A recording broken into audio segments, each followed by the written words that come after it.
Sai Ram students, I hope all of you are doing good and welcome to this literature session. In today's class students, we will begin with a new poem that is A Poison Tree written by William Blake. Now William Blake was born on November 28th 1757 in London, and he passed away on August 12, 1827. He was a poet and a painter. He is considered as a figure in the history of poetry and visual arts of Romantic age. He used illuminated painting for most of his well-known works, including Songs of Innocence and Experience. He extensively wrote about God, nature, and the beauty of human imagination. So that's about the author. Let us know what the poem is all about. The Poison Tree by William Blake provides a clear lesson on how to handle anger both with a friend and enemy. It argues that, like a tree, anger grows if one suppresses it.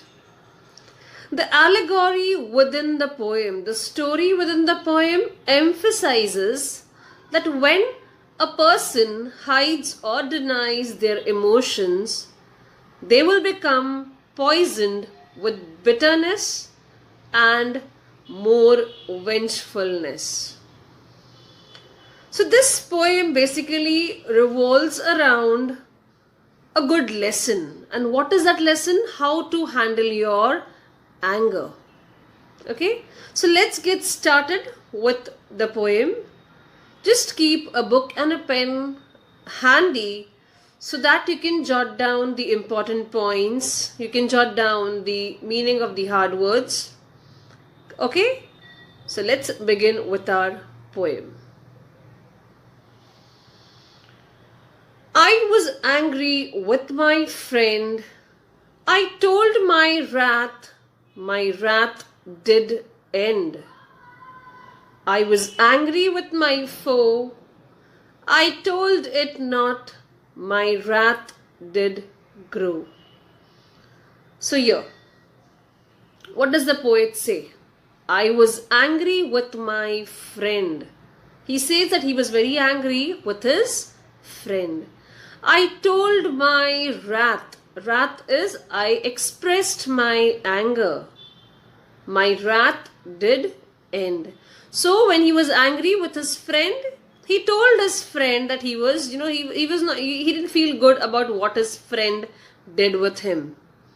So what happened after that? His wrath did end. So once he expressed himself, his anger reduced. In fact, it diminished. Okay. I was angry with my foe. Foe is enemy. I was angry with my foe. I told it not. My wrath did grow. So what does he say over here? That now he is angry with his enemy. I told it not. I didn't tell my enemy that he had hurt him. So what happened because of that? His anger grew. Let's just read the explanation. The poet is not only expressing his anger towards his friend as well as his foe in this stanza, but he has also depicted the difference between two types of anger. He states that when you are angry with a friend, what do? You convince your heart and you forgive that friend. Even though you are hurt, you know that he did injustice to you. You try your best to forget the past and end the feeling of vengeance in your heart. So this happens with everyone. When we are angry with our friend, okay, we may feel sad for some time, but then our fondness for that friend forces us to forgive that friend. Okay, maybe time being you don't feel good, but then after some time your heart forgives that friend. Okay, in spite of knowing that that friend has done injustice to you, you try to forget the past. You end the feeling of vengeance. What is vengeance? Vengeance is the feeling of revenge. Okay, so you forget that, and then you make friends with him or her again. Clear? On the other hand, when you're angry with an enemy, it takes ages for you to calm your anger. Yes, this also happens with us. When we are angry with our enemy, it's not easy for us to forgive him or her. It takes ages. It takes a long time to forgive that friend of yours.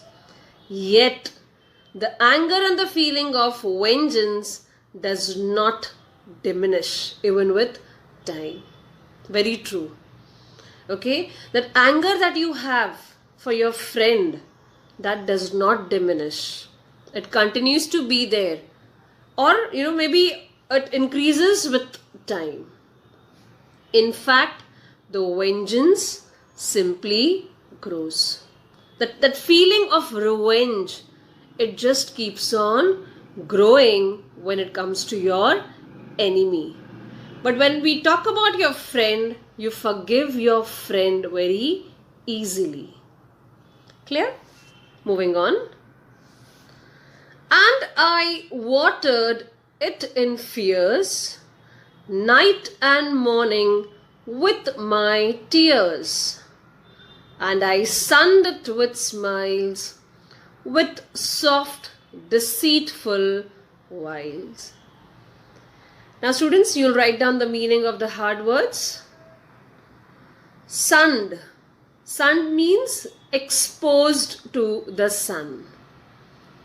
Deceitful is dishonest, untruthful. And wiles is, ways of persuading or tricking someone so that they do what you want. Let me explain this to you when I am explaining the poem, the stanza. Okay, so what does the poet say over here? And I watered it in fears. So what is the poet doing? He is watering. He is watering what? He is watering his anger. Yes, he is watering his anger. With what? He is watering it in fears. And night and morning with my tears. He would cry day and night. He would cry. And why would he cry? Because he used to feel bad for what had happened with him. And I sunned it with smiles. Sunned over here means, he used to give a very sarcastic smile to his enemy. Though he was upset, he used to smile. But that smile was full of sarcasm. Okay? It was a fake smile that he used to have. With soft, deceitful wiles. Okay? He used to always feel that whatever the poet has gone through, even the enemy should go through the same. That is what deceitful wile means. Okay? Let's just read the explanation also. And if you wish to, students, you can jot down the explanation part as well. Now in the second stanza, the poet is making a confession here. And what is that? That it is he who is solely responsible for the hatred that has grown in his heart for his enemy. Okay? It is he who has increased the vengeance in his heart. So the poet is blaming himself. He says that it's only because of me. You know what has happened? The hatred has grown in his heart. The vengeance in his heart has grown. And how has that happened? Let us see. He has nurtured the hatred with his fears, and he has spent hours and hours together crying for the ill that has been caused to him by his enemy. So with what has he nurtured? The anger. He has nurtured the anger. He has nurtured the hatred with fears and his tears. He has also nurtured the hatred with his sarcastic smiles. Yes, he used to laugh, he used to enjoy, but all that was fake. Okay? And cursing his enemy to go through the same or worse sufferings. And he used to curse his enemy that, whatever the poet has gone through, the same even the enemy should go through. Clear? So this stanza basically tells, the poet tells us that he himself is responsible for nurturing the anger, the anger that has grown in his heart. Let's proceed further, students. And it grew both day and night till it bore an apple bright. And my foe beheld it shine, and he knew that it was mine. So here the meaning of bore is produced, and the meaning of beheld is saw. Okay. And it grew both day and night. What grew? It was the hatred. It was the anger that grew both day and night. And why did it grow? Because the poet was nurturing it. The poet was nurturing it with what? With fears, with tears, with his fake smile. Okay? And because of that, what happened? The hatred, the anger, this grew both day and night till it bore an apple bright. So what is this apple? Apple is nothing but the evil that is in his heart, that has grown all this while. Okay, so here apple is nothing but it denotes the evil that is in his heart. And my foe beheld it shine. So this apple that he is talking about, okay, the hatred, that evil that he is talking about.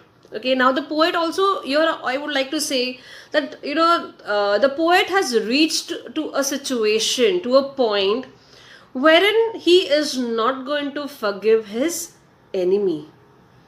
And to soothe him, to make him feel good, to make the poet, to make himself feel good, the only way is vengeance, a revenge.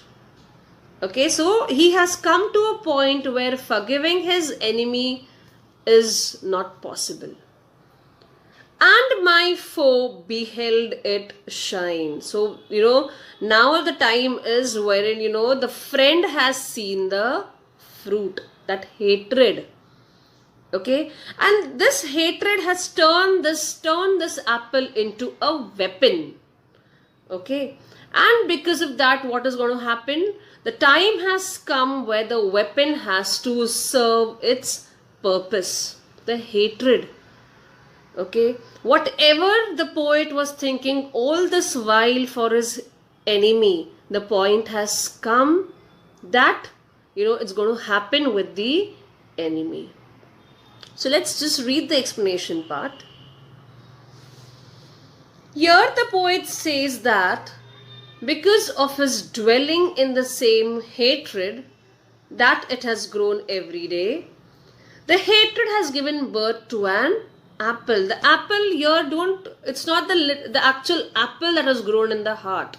It's nothing. The fruit over here signifies the evil.